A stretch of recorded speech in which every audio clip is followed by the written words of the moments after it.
Hello दोस्तों, welcome to know 247। दोस्तों, अभी इंडिया और चाइना के रिलेशन में एक नया डेवलपमेंट देखने को मिला है। दरअसल चाइनीज फॉरेन मिनिस्टर वांग ही भारत आए हुए हैं और उन्होंने एक्सटर्नल मिनिस्टर एस जयशंकर के साथ मीटिंग की और उन्होंने भारत को यह एश्योर्ड भी किया कि China is ready to supply fertiliser, rare earth and tunnel machine to India. यानी कि चाइना अब इंडिया को fertiliser, rare earth elements, rare earth magnets और टनल मशीन जो होती है उसको सप्लाई करने के लिए रेडी है। इसका मतलब ये कि चाइना ने इस पर जो रिस्ट्रिक्शंस लगाए थे उसको हटा लिया है। दोस्तों, हम इस वीडियो में समझने की कोशिश करेंगे इसका क्या मतलब है और चाइना ने जो ये रिज्यूम कर दिया है इसके एक्सपोर्ट को, तो इससे भारत को क्या फायदा होगा और भारत किस हद तक चाइना के ऊपर इन फर्टिलाइजर्स के लिए, रेयर अर्थ एलिमेंट्स के लिए और टनल मशीन्स के लिए डिपेंड है, उसके बारे में भी हम इस वीडियो में डिटेल में समझने की कोशिश करेंगे। दरअसल चाइना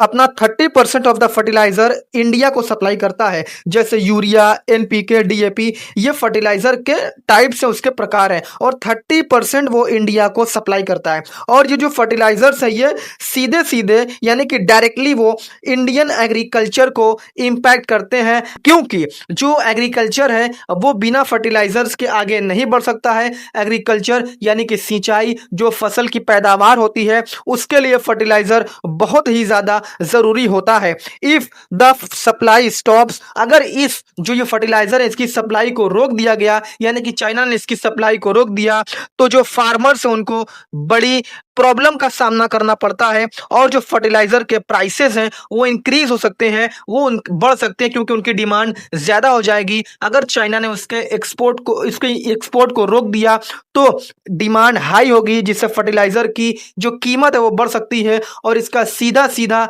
असर किसानों की इनकम पर भी पड़ेगा और जो फूड सिक्योरिटी है उस पर भी बड़ा इंपैक्ट देखने को मिलेगा। आप देख सकते हैं ये फर्टिलाइजर है। और अगला ये है रेयर अर्थ एलिमेंट की अगर हम बात करें तो these are used in auto parts, जो बैटरी वाली गाड़ियां, इलेक्ट्रिक व्हीकल होती हैं उसमें इसका यूज किया जाता है। आप देख सकते हैं electronics and renewable energy sector में इसका यूज किया जाता है, रेयर अर्थ मिनरल्स का, और इसको इलेक्ट्रिक व्हीकल जो होती है उसमें इसका यूज किया जाता है, स्मार्टफोन में यूज किया जाता है, विंड टरबाइन में इसका यूज किया जाता है। और आप देख सकते हैं everything depends on this supply chain, यानी भारत का इतना बड़ा मैन्युफैक्चरिंग जो सेक्टर है, जैसे इलेक्ट्रॉनिक्स हो गया, इलेक्ट्रिक व्हीकल्स हो गया, रिन्यूएबल एनर्जी हो गया, स्मार्टफोन हो गया, विंड टरबाइंस हो गया, ये चाइना के ऊपर, ये इस रेयर अर्थ एलिमेंट्स के ऊपर डिपेंड है। और अगर चाइना इसकी सप्लाई रोक दे तो भारत पर किस कदर इंपैक्ट पड़ेगा, जिससे रोजगार के लिए भी एक खतरा पैदा हो सकता है, इंप्लॉयमेंट भी इससे उसके ऊपर भी एक खतरा मंडरा सकता है। यह है रेयर अर्थ एलिमेंट। और अगर हम टीबीएम की बात करें, यानी कि जो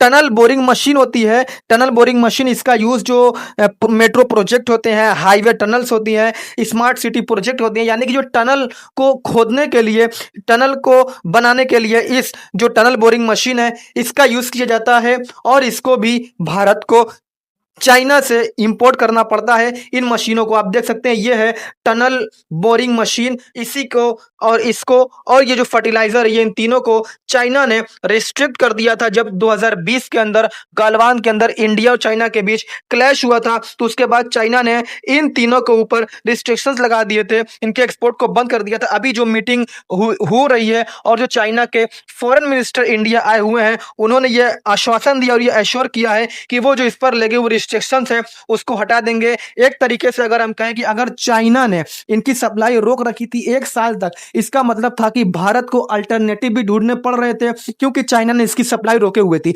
जैसे कि मोरक्को या रशिया से फर्टिलाइजर्स भारत मंगा रहा था, लेकिन जो लॉजिस्टिक्स की कॉस्ट है ना वो बहुत ज्यादा महंगी पड़ रही थी, बहुत ज्यादा पड़ रही थी। और चाइना ने सप्लाई रिज्यूम करने का वादा किया है, जैसा कि मैंने आपको बताया। तो इसका मतलब ये कि जो इंडियन इंफ्रास्ट्रक्चर है, जो एग्रीकल्चरल प्रोजेक्ट है, उसमें उसको जो है एक मेजर रिलीफ मिल सकता है, एक आराम मिल सकता है, किसानों को फायदा हो सकता है और जो फूड सिक्योरिटी है उसको भी एक तरीके से बूम मिल सकता है। हो सकता है कि जो इन्फ्लेशन है वो भी कंट्रोल हो सकता है। अगर हम इंडिया चाइना रिलेशन की बात करें विद यूएस फैक्टर, तो सबसे बड़ा अगर जो फैक्टर है वो है इकोनॉमिक इंडिपेंडेंस। डिपेंडेंस। अगर हम चाइना की बात करें तो चाइना इंडिया का सेकेंड लार्जेस्ट ट्रेडिंग पार्टनर है। India fertiliser, electronics, machinery, rare earth elements के लिए चाइना पर बहुत हद तक डिपेंड है। जैसा कि मैंने आपको बताया, हैविली वो डिपेंडेंट है इंडिया चाइना के ऊपर। जो ट्रेड रिलेशन है इंडिया और चाइना के बीच वो बहुत ही स्ट्रांग है, but the imbalance is more in China's favour, यानी कि जो व्यापार घाटा है वो भारत के पक्ष में है, ट्रेड डिफिसिट भारत के पक्ष में है, भारत के फेवर में है। आप देख सकते हैं जो इम्बैलेंस है वो चाइना के फेवर में इम्बैलेंस, यानी कि जितना इंडिया चाइना को एक्सपोर्ट करता है उससे कहीं ज्यादा भारत चाइना से जो रॉ मटेरियल्स होते हैं, जो फर्टिलाइजर्स होते हैं, इलेक्ट्रॉनिक आइटम्स होते हैं, मशीनरी होती है, उसका इंपोर्ट करता है। और अगर हम इसके जियोपॉलिटिकल कंपटीशन यानी कि चाइना के बीच ना एक तरीके से कॉपरेशन भी है और कंपटीशन भी है। कंपटीशन क्या है? सबसे बड़ा मुद्दा है बॉर्डर डिस्प्यूट, जैसे कि एलएसी में और लद्दाख का जो विवाद है, जैसे हम सब जानते हैं, दोनों के बीच ट्रेड जो ट्रस्ट डेफिसिट है वो दोनों के बीच क्रिएट करते हैं, यानी कि जो दोनों के बीच विश्वास है, जो भरोसा है, ये जो जैसे मुद्दे एलएसी और लद्दाख का मुद्दा है, ये भारत और चाइना के बीच एक तरीके से जो ट्रस्ट है उसको कम करता है, ट्रस्ट डेफिसिट दोनों के बीच क्रिएट करता है। और अगर हम कंपटीशन की बात करें तो competition for influence in south Asia, जो साउथ एशिया में इन्फ्लुएंस के लिए जो कंपटीशन हो रहा है, जैसे कि हम बात करें नेपाल, श्रीलंका, मालदीव्स, ये जैसे देश है, ये दोनों जो कंट्रीज है ये रडार पर है। चाइना यहां पर भारी इन्वेस्टमेंट करता है और भारत भी इसमें इन्वेस्टमेंट करता है अपना, लेकिन जो चाइना है वो उनको डेप ट्रैप डिप्लोमेसी चाइना की जो है उसके तहत इनको फंसाने की कोशिश करता है। और अगर हम इन मामलों में जो चाइना और इंडिया के रिलेशन है इसमें यूएस के फैक्टर की बात करें तो आप देख सकते हैं जो यूएस की इंडो पैसिफिक स्ट्रेटेजी है, उसका मतलब ये जो इंडो पैसिफिक स्ट्रेटेजी है उसका एम क्या है? चाइना को कॉन्टेन करना, चाइना को काउंटर करना और इंडिया को एक काउंटर बैलेंस बनाना, यानी कि वो चाइना के साथ अपने संबंध को बेहतर नहीं करेगा। वो जिस तरीके से चाइना अपनी पावर बढ़ा रहा है एशिया के अंदर, उसको काउंटर करने के लिए, उसको बैलेंस करने के लिए भारत को एक तरीके से अमेरिका एक अपॉर्चुनिटी के तौर पर देखता है, एक काउंटर बैलेंस के लिए देखता है कि भारत के जरिए अमेरिका चाइना के ऊपर काउंटर बैलेंस कर सकता है। चाइना और इंडिया दोनों को लगता है कि जो यूएस की पॉलिसीज हैं वो इंडिया और चाइना के कभी कभी अगेंस्ट हो जाती हैं, वो रिस्ट्रिक्टिव बन सकती है। जैसा कि हम सब जानते हैं कि चाइना और अमेरिका के बीच संबंध बेहतर नहीं है, वर्ल्ड जो ट्रेड वॉर है वो कई सालों से चल रहा है, लेकिन अमेरिका और इंडिया के बीच जो रिलेशन है वो बेहतर थे। अभी हाल में डोनाल्ड ट्रंप ने 25%, फिर उसके बाद एडिशनल 25% यानी कि 50% के टैरिफ लगा दिए। तो इसीलिए ये कहा गया है कि इंडिया और चाइना के लिए जो यूएस की पॉलिसी है वो रिस्ट्रिक्टिव बन सकती है, जैसा कि हाल के दिनों में हम देख रहे हैं। अगर हम डिप्लोमेटिक बैलेंस की बात करें तो इंडिया एक मल्टी एलाइटमेंट पॉलिसी को फॉलो करता है। वो यूएस के साथ भी स्ट्रेटेजिक अपने संबंध को बनाता है और चाइना के साथ अपनी इकोनॉमिक संबंधों के साथ इकोनॉमिक जो उसकी जो पार्टनरशिप है उसके साथ आगे बढ़ता है। चाइना को भी रियलाइजेशन है, चाइना भी ये मानता है कि यूएस के प्रेशर के टाइम पर इंडिया के साथ लिमिटेड कॉपरेशन मेंटेन करना जरूरी है। चाइना, क्योंकि जो इंडिया है ना वो चाइना के लिए एक बहुत बड़ा मार्केट है। चाइना किसी भी सूरत पर भारत को नहीं छोड़ना चाहेगा, किसी भी हालत में भारत को नहीं छोड़ना चाहेगा, और जो हमारा भारत है वो भी चाइना को नहीं छोड़ना चाहेगा, क्योंकि भारत चाइना के ऊपर बहुत हद तक डिपेंड है, उसके ऊपर निर्भर है। अगर हम इंडिया और चाइना दोनों के बीच बॉर्डर इशू की बात करें तो सबसे पहले अगर हम हिस्टोरिक कॉन्टेक्स्ट को समझे हम तो इंडिया और चाइना के बीच का जो बॉर्डर डिस्प्यूट है वो कॉलोनियल है, अनरिजॉल्व है और कॉलोनियल लीगेसी है, यानी कि बहुत पुराना है। 3488 kilometre long line of actual control है, जो कि अभी भी क्लियर नहीं है, अभी भी इसको क्लियर नहीं किया गया है, यानी कि ये डिमार्केटेड है, इस पर कोई मार्क नहीं है। चाइना का अपना दावा है, भारत का अपना दावा है, भारत की जमीन को चाइना अपना बताता है। आप देख सकते हैं, इसके बारे में बताऊंगा, क्योंकि जब 1962 का इंडो चाइना वॉर हुआ था, both countries have maintained their perception line, दोनों ने अपनी अपनी एक परसेप्शन लाइन को मेंटेन किया है, जिसकी वजह से जो क्लैश है वो कभी कभी देखने को मिल जाते हैं, जैसा कि गालवान के अंदर 2020 में हुआ था। अगर हम बात करें अक्साई चीन की, ये जो स्थान है अक्साई चीन, अरुणाचल प्रदेश, लद्दाख, इसके बारे में चाइना इनको अपने इलाकों में बताता है। अगर ये अक्साई चीन लद्दाख साइड का इलाका है, चाइना इसे अपना हिस्सा मानता है, जबकि इंडिया इसे जम्मू एंड कश्मीर का पार्ट कहता है। ये जम्मू एंड कश्मीर का ही पार्ट है। चाइना ने 1962 में वॉर के टाइम पर इसको एनेक्स कर लिया था, इसके ऊपर कब्जा कर लिया था। और जो अरुणाचल प्रदेश है, चाइना का यह कहना है कि यह साउथ तिब्बत का पार्ट है, और चाइना अरुणाचल प्रदेश को, भारत का जो हमारा अरुणाचल प्रदेश है उसको साउथ तिब्बत बोलता है और अपना इलाका क्लेम करता है। और हम अगर लद्दाख की बात करें तो 2020 के अंदर क्लैश हुआ था, हम सब ने देखा था। First time in the decades 20 Indian soldier and unknown Chinese casualties देखने को मिली थी। ये इसके जब ये 2020 के अंदर हुआ था तो इसी समय जो ट्रस्ट डेफिसिट था वो और ज्यादा बढ़ गया था। ट्रस्ट दोनों के बीच बहुत ज्यादा बढ़ गया था। अगर हम करंट सिचुएशन की बात करें तो जो ये इलाके, इन इलाकों के अंदर हैवी ट्रूप डिप्लॉयमेंट है दोनों तरफ से, यानी कि दोनों तरफ से बहुत सारे हजारों जो सोल्जर्स हैं वो वहां पर मौजूद है, वो डिप्लॉय हैं और अभी भी फॉरवर्ड लोकेशन वहां पर है। चाइना के जो सोल्जर है वो भी और इंडिया के सोल्जर है वो भी। खास तौर से मैं अगर लद्दाख की बात करूं, गलवान वैली की बात करूं, और यहाँ पर इंफ्रास्ट्रक्चर रेस भी चल रही है, क्योंकि जो इंडिया है, India aggressively border roads, bridge, tunnel बना रहा है, बीआरओ प्रोजेक्ट बना रहा है अपने इलाकों के अंदर, क्योंकि जो हमारी सिक्योरिटी के लिए इंफ्रास्ट्रक्चर है, जो फिजिकल इंफ्रास्ट्रक्चर वो बहुत जरूरी है, क्योंकि आसानी से वहां पर डिप्लॉयमेंट किया जा सके। चाइना भी तिब्बत साइड पर हाईवे और एयर स्ट्रिप को डेवलप कर रहा है। चाइना भी अपने साइड में जो इंफ्रास्ट्रक्चर है उसको बढ़ाने की कोशिश कर रहा है। और अगर हम सिक्योरिटी इंप्लीकेशंस की बात करें तो इसमें भी कई बातें देखने को मिलती हैं।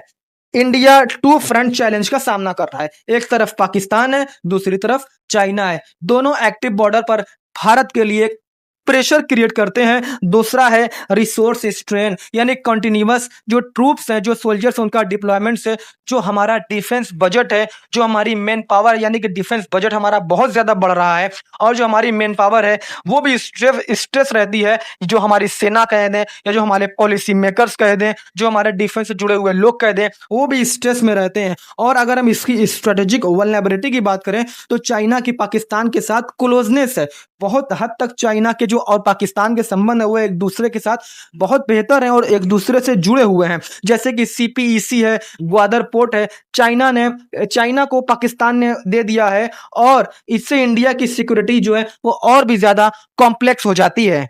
चाइना ने जो वादा किया है कि फर्टिलाइजर, रेयर अर्थ एलिमेंट्स और जो टनल बोरिंग मशीन है उसके ऊपर जो रिस्ट्रिक्शंस लगाए हैं उसको हटा देगा, तो उसके बाद जो इंडिया के ऊपर क्या वाइडर इंप्लीकेशंस देखने को मिल सकते हैं, यानी कि क्या फायदा देखने को मिल सकता है। अगर हम एग्रीकल्चर सेक्टर के बारे में बात करें तो फर्टिलाइजर सिक्योरिटी, क्योंकि एग्रीकल्चर सेक्टर फर्टिलाइजर पर डिपेंड होता है और फर्टिलाइजर चाइना से इंपोर्ट करना पड़ता है, तो इंडिया का जो टोटल फर्टिलाइजर है वो 30%, इंडिया की टोटल फर्टिलाइजर डिमांड में से लगभग 30% चाइना इंडिया को सप्लाई करता है। अगर सप्लाई रिज्यूम होती है, यानी कि रेस्ट्रिक्शंस हट जाता है, तो जो रबी और खरीफ की फसलें हैं उनके लिए फार्मर्स को खाद की शॉर्टेज और प्राइस राइस का जो रिस्क होता है वो कम हो जाएगा, क्योंकि उनको आसानी से जो फर्टिलाइजर हैं वो अवेलेबल हो पाएंगे, वो उपलब्ध हो पाएंगे, और जो उनकी शॉर्टेज थी वो खत्म हो जाएगी, जिससे उनका रिस्क भी कम होगा, इन्फ्लेशन भी कंट्रोल हो सकता है और इसका डायरेक्ट इंपैक्ट पड़ेगा। Food prices will remain stable,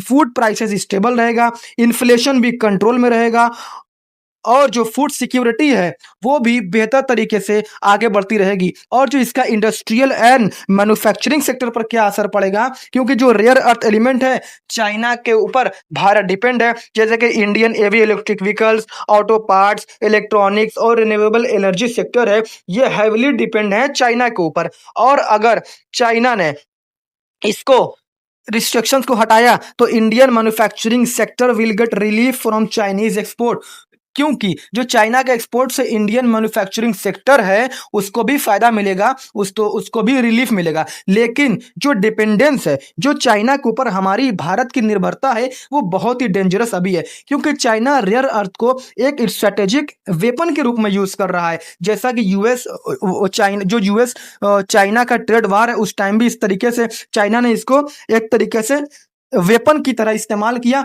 जैसा कि हम सब ने देखा, क्योंकि उसको भी पता है कि भारत चाइना के ऊपर बहुत हद तक डिपेंड है। हम इसको एक स्ट्रेटेजिक वेपन की तरह यूज कर सकते हैं। अगर हम इंफ्रास्ट्रक्चर डेवलपमेंट की बात करें, जैसे कि टनल बोरिंग मशीन, जो मेट्रोज होती हैं, जो बड़ी बड़ी जो सुरंगें बनाई जाती हैं, उसमें उसको खोदने के लिए इसका यूज किया जाता है। जैसे हम सब जानते हैं, जो मेट्रो प्रोजेक्ट है दिल्ली, मुंबई, बेंगलोर, और जो हाईवेज हैं उसमें इसका यूज किया जाता है। चाइना की सप्लाई रिज्यूम होने से जो स्मार्ट सिटी मिशन है भारत का, वो भी बेहतर तरीके से आगे बढ़ेगा।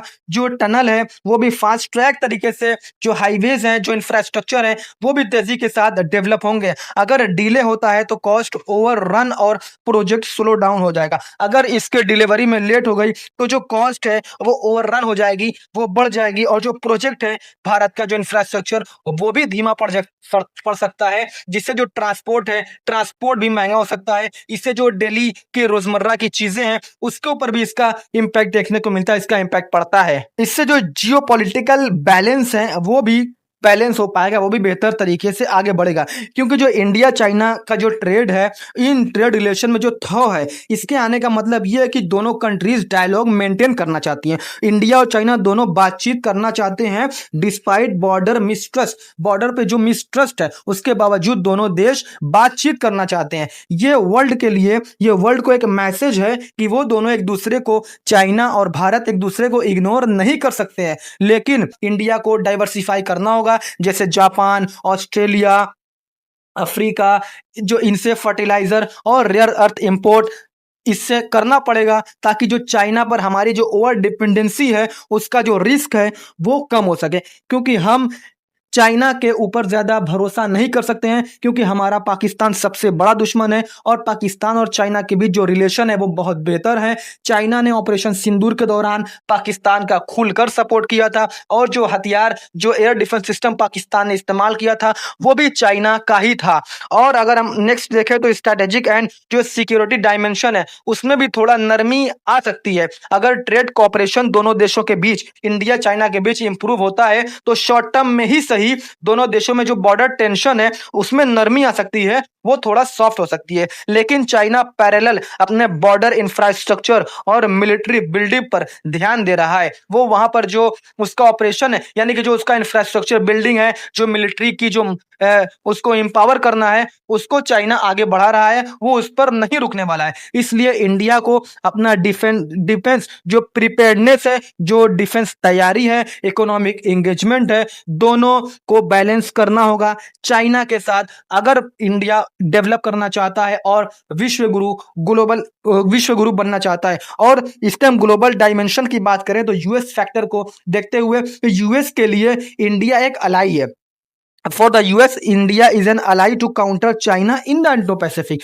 इंडो पैसिफिक के अंदर चाइना के लिए, यूएस के लिए इंडिया चाइना को काउंटर करने के लिए उसका एक अलाई है। अगर India China trade ties normalise होते हैं, दोनों देशों के बीच संबंध नॉर्मलाइज होते हैं, तो वॉशिंगटन के लिए ये एक मिक्स्ड सिग्नल होगा, ये एक नया सिग्नल होगा। इंडिया को केयरफुली अपनी फॉरेन पॉलिसी को मल्टी इलाइटमेंट स्ट्रेटेजी के साथ चलाना होगा। यूएस के साथ स्ट्रेटेजिक और चाइना के साथ अपने इकोनॉमिक संबंधों को भी बैलेंस करना पड़ेगा। Thanks for watching this video. जय हिंद।